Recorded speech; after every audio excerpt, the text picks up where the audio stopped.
This program is made possible in part by the Moving Image Trust Fund.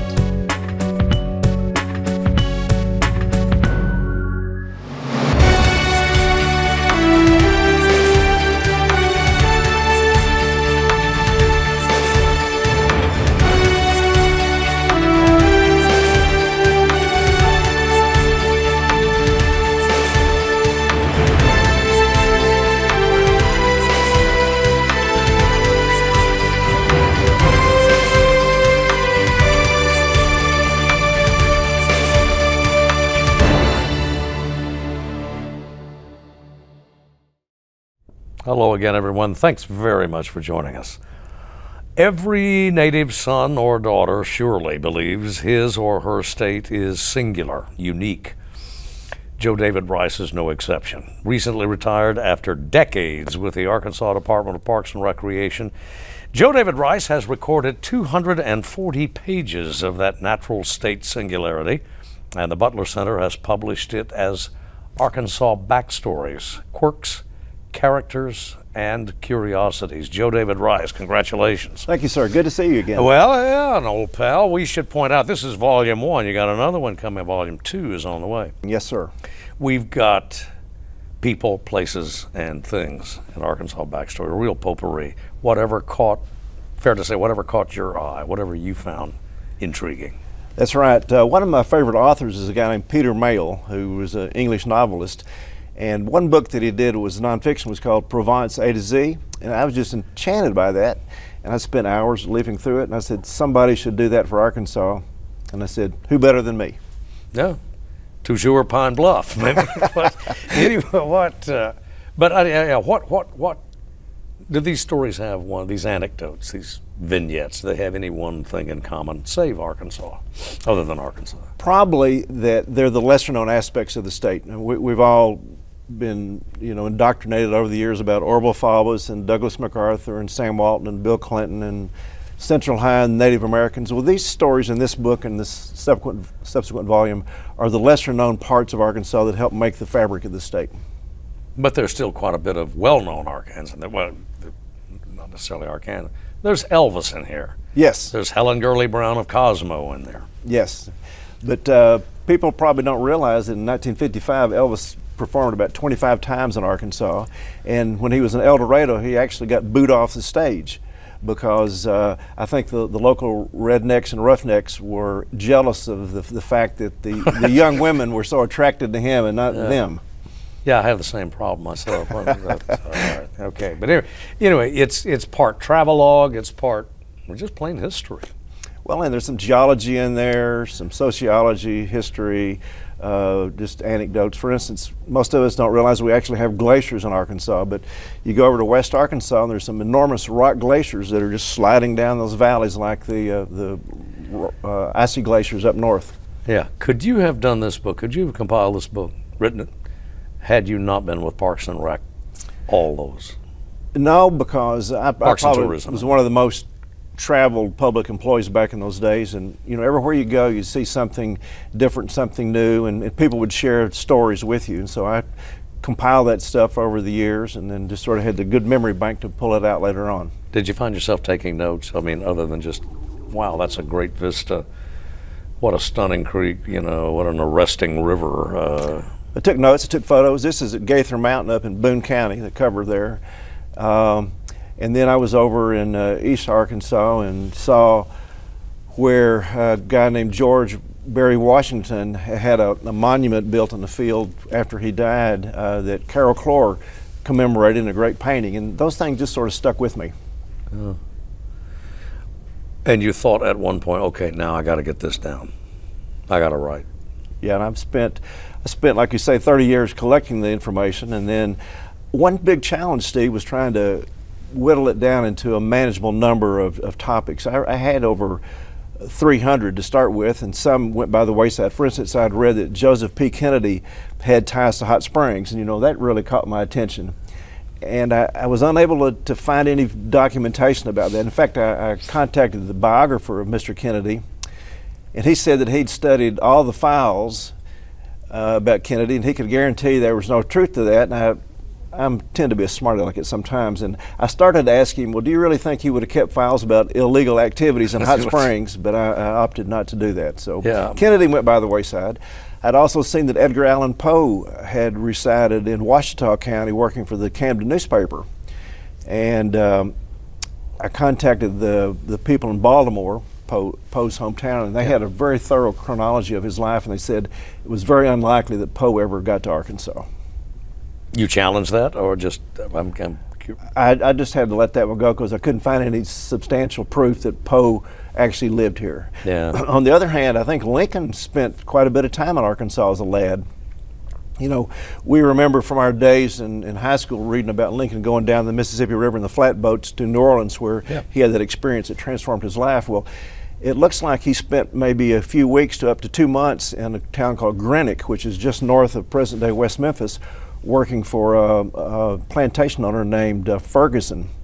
In fact, when Lincoln became president, Ferguson, I think, went up to see him, and Ferguson wrote an account of all this well before Lincoln became memorialized as the greatest American president, well before he was assassinated. So the documentation looks pretty good that Lincoln was actually here. Owing to your time with Parks and Travel, constantly across Arkansas, you as much or more than anybody else can realize that there are distinct differences in our regions. Yes. I mean, you got the Delta, then you got the Ozarks, and that's just two.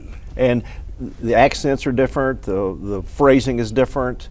It's like we're on almost a collection of different states here. Yeah. Take western Arkansas and northwestern Arkansas. It's as some would argue with this, but I've had politicians tell me it's almost like campaigning in Missouri or Oklahoma when you go into some parts of the state. It's just a border, you know. And I was in Newton County just the other day, and this lady was talking about me and my family. She said Ewans, and she's a lifelong resident of Newton County, but you go down to Chico County, and they're unfamiliar with the term Ewans. And there's other terminology, other phraseology that's unique to maybe not just a single county, but certainly a pocket of the state. We pronounce, as you mentioned, pronunciation can vary significantly. Yes. It's we've got a great state here, and we need to sort of celebrate these differences. When you go out, now you spend a little time in Newton County. You're kind of fond of that area around the Buffalo and the Jasper up there. Did that yield a great many stories for this book or the one that's still to come? Well, yeah, in that one of the stories in this volume is about Thomas Hart Benton, a Missouri artist. But what people don't really realize is that he spent a great deal of time in Arkansas wandering the Buffalo River country, and he testified in behalf of the Buffalo National River, said, "Let the river be." And that was one of the rallying cries that helped it become a national park.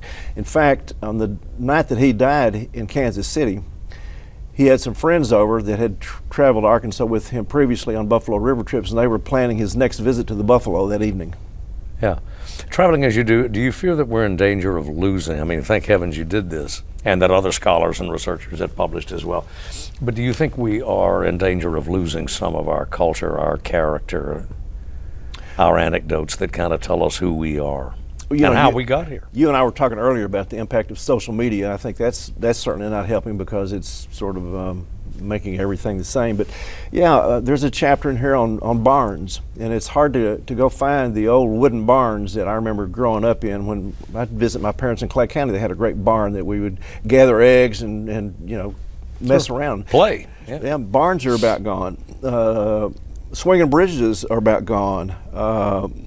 The vernacular architecture that the settlers relied on to build the communities, it's all been replaced by the same stick-built structures. Yeah, perhaps not at a pace that it is occurring in other states, but it's occurring nonetheless, and pretty quickly. And that's that Arkansas is urbanizing. Yes. The Delta counties moving towards the Jonesboro-Paragould axis in southeast Arkansas, perhaps toward Pine Bluff, El Dorado, Texarkana, and in the central, you've got the huge metropolis now in the northwest corner of the state, and Little Rock. as I was driving to your office earlier today, I was looking west. That many years ago, that was pasture land, and now there's strip development all the way up to the Arkansas River nearly. I grew up in Jonesboro, and in Jonesboro and Paragould used to be separated by 20 miles, 30 miles of open country, much like Springdale and Fayetteville. Not anymore. No, you got a hospital out there, a Dairy Queen, automobile dealerships. You're right. The state's rapidly changing. We hope for the better. I think in many respects it's for the better. I know some organizations like the Nature Conservancy are doing a good job setting aside some of these special areas that make the natural state natural. Yeah. If there are just a couple of things in here that really exemplify Arkansas, or typify it maybe, in Volume 1, what would they be? I think... What gave you the biggest kick, anyway? Finding out about, like, Helen Gurley Brown. You know, you mentioned the editor of Cosmo. She's from Green Forest.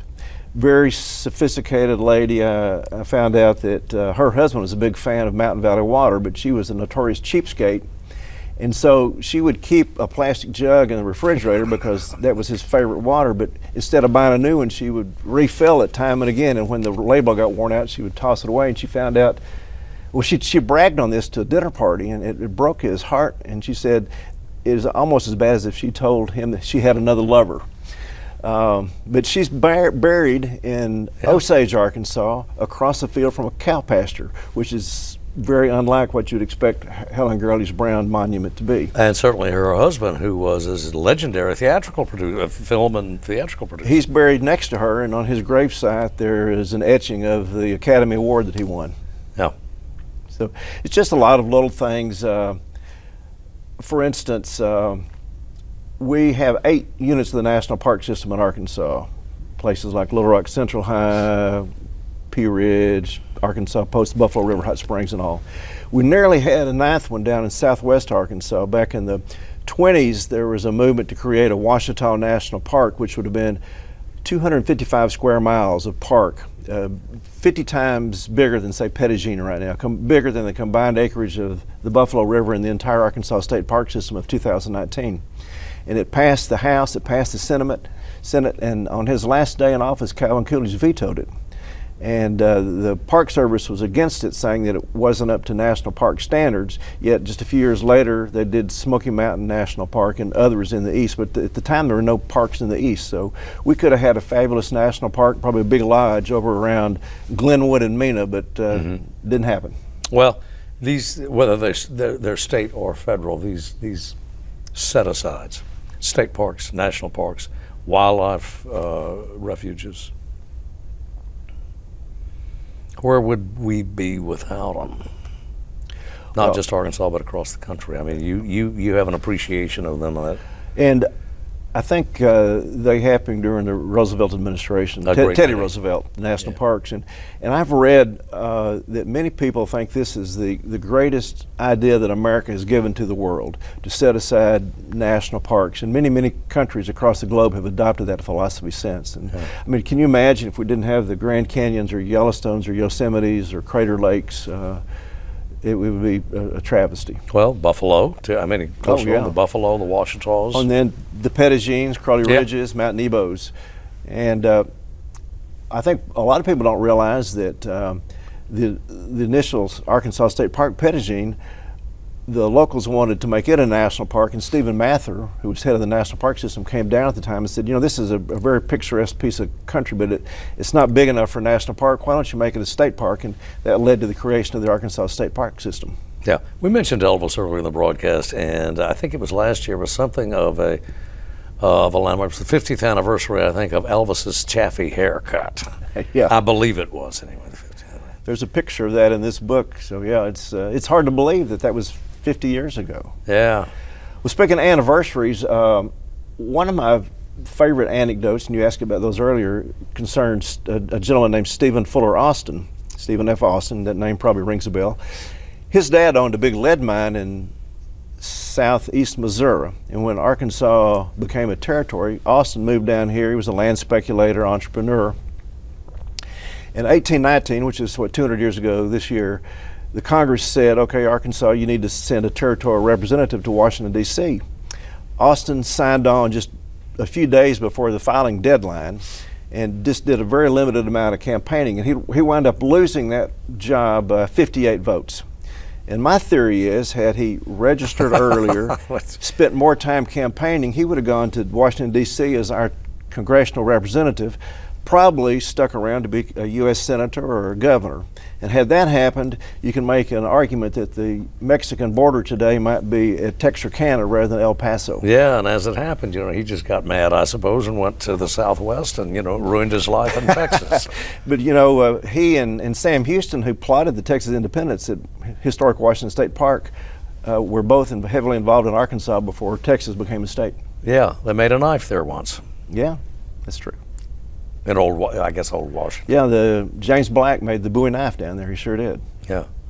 The legend was that he had found a meteorite at some point. Really? I mean, you've heard this one? I have not heard that. All right. You know, let me take notes. At his forge, you know, he had someplace he'd found a meteorite, and then when Bowie came to say, with this design, here's a new kind of knife, a new heft to it, a new shape, a new haft, I think the word is. And he was so intrigued by the idea that he said, He took the meteorite, he was smelting, you know, iron ore, steel, making steel, and he dropped that in there to see what that would do.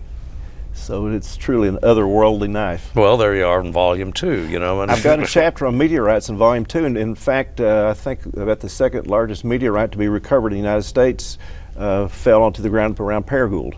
Yeah. Do you go much into mining? It was, you know, and minerals.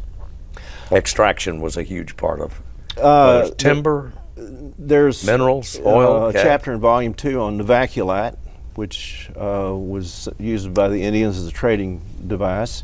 There's a little known story about diamond mining in the state. Back when Huddleston first discovered the diamonds about 100 years ago, there was a diamond craze, you know, down in southwest Arkansas. And there was a guy named Oppenheimer from South Africa came over and looked at it, and come to find out he was involved surreptitiously to make sure that mine never became commercial. Henry Ford during World War II tried to open it commercially for industrial grade diamonds, and Senator Hattie Caraway and Governor Donaghy actually paid a visit to Franklin Roosevelt and said, you know, we need these diamonds to help war production during World War II. And Oppenheimer's cartel was so strong they were able to resist Roosevelt's, and the diamond mine languished and eventually became a state park. Yeah, a great deal of romance attends to the old oil days, and they're not completely over, but you know the rush, the gusher days, I guess you could call them, down in Union County, smack over in that area down there. Yeah, H.L. Hunt got his start down there. Yeah, and. One of my characters in the second volume is a guy named Titanic Thompson, and the lead character in Guys and Dolls was based on him. He was probably the preeminent gambler in America. Sky Masterson. Sky Masterson. It was based on Titanic Thompson, who was from Rogers, Arkansas.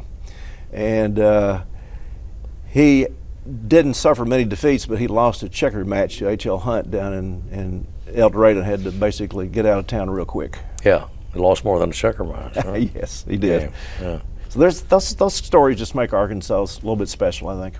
I suppose we also owe the State History Commission a vote of thanks, for it has, my understanding, it has photocopied practically every newspaper that it could lay its hands on. Yes. For as far back as they could be recovered. They're a great resource, and particularly if you're interested in family genealogy. They love to have guests. I spent a lot of hours down there. They have been of immense help to me. Yeah. What are the other archival sources that you tapped into? The photo library at the University of Arkansas Special Collections has been very helpful. The state library helped track down a lot of obscure articles. I've depended on a whole lot of folks for this book. Yeah. And Volume 2, is there going to be a focus to that? Volume 1 is essentially the A through L topics, and then Volume 2 would be the M through Z. That's meteorites, Washita National Park, show up in Volume 2.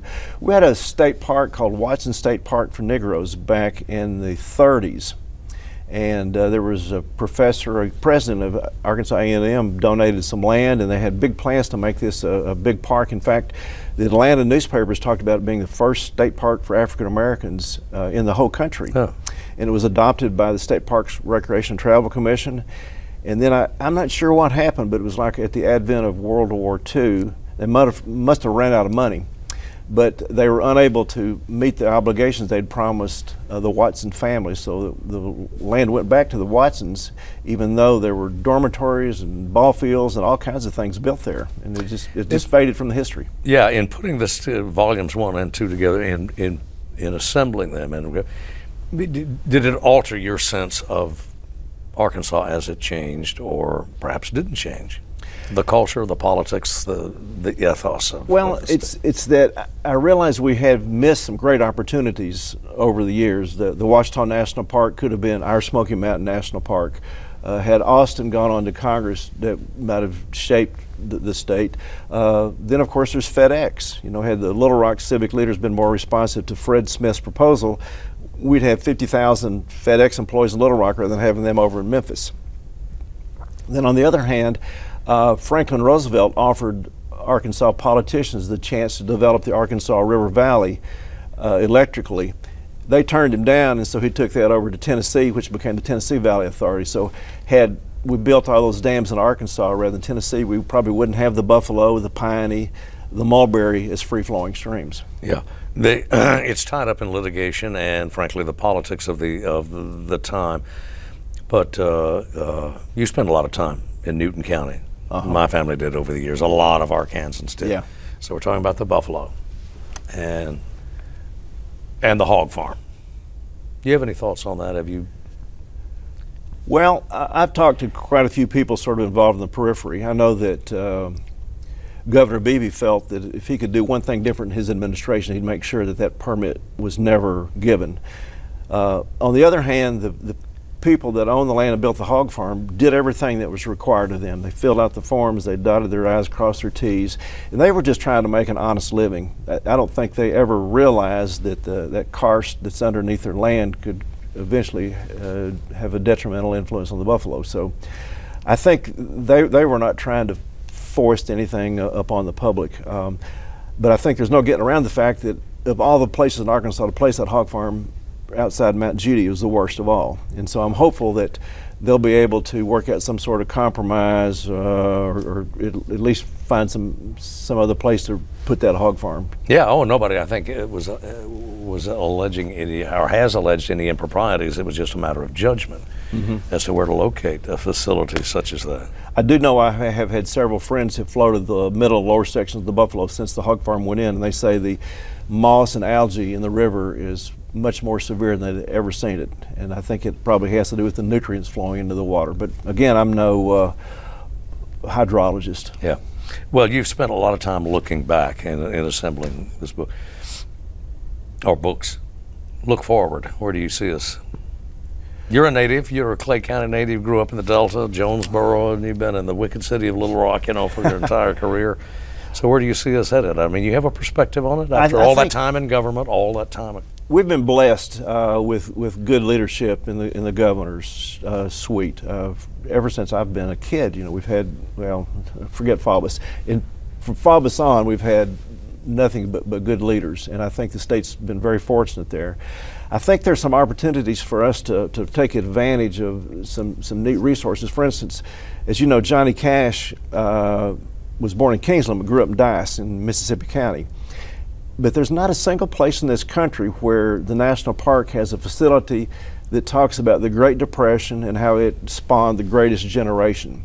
And I think that if the National Park Service ever had an opportunity to make that Dice colony more than just a Johnny Cash birthplace, but the largest resettlement thing like that in the country, and talk about how these farmers were given 40 acres and a house and were asked to become meaningful members of American society, I think Dice would be perfect for doing something like that. Yeah. A footnote for fairness, some people would dismiss Mr. Faubus, but it was Faubus as much or more than probably anybody else that saved the buffalo.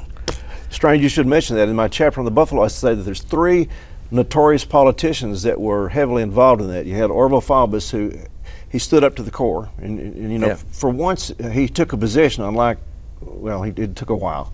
Then you had William Douglas, the controversial Libertarian Supreme Court Justice, who floated down the Buffalo and was interviewed in Life magazine and said, this river is a national treasure, it must be saved. And then the president that signed the bill is Richard Nixon. And Nixon has been given the short shrift when it comes to being an environmental president, but you look at what he did with the Clean Air Act, the National Wilderness Preservation Act, water, the National Environmental Policy Act, and water. I mean, Nixon did more for the environment than probably any president since, I would say. Yeah, and you know, there was a contest of wills between Congressman Trimble, Judge Trimble, you know, who represented the third district for forever. You know, he wanted to dam the Buffalo. He thought it was a pretty good idea. And then Hammersmith came in and sort of turned that tide. Yeah. And Faubus, of course, killed it with a core. So, yeah, I probably was a little too hard on Faubus. Oh, well, you know. Joe David Rice, thanks very much. Well, I've enjoyed it very much. Thanks for your Arkansas time. Backstories, Quirks, Characters, Curiosities of the Natural State. We'll see you next time.